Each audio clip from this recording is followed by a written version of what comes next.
handa sa Zika virus. Tiniyak ng Department of Health o DOH sa publiko na handa sila upang mapigilang makapasok sa bansa ang Zika virus na kumakalat ngayon sa Latin America.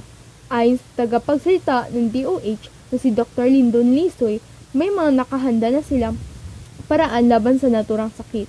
Paliwanag niya, ang lamok na nagdudulot ng Zika virus ay ang kaparehong lamok na nagdadala rin ng dengue at chikungunya virus.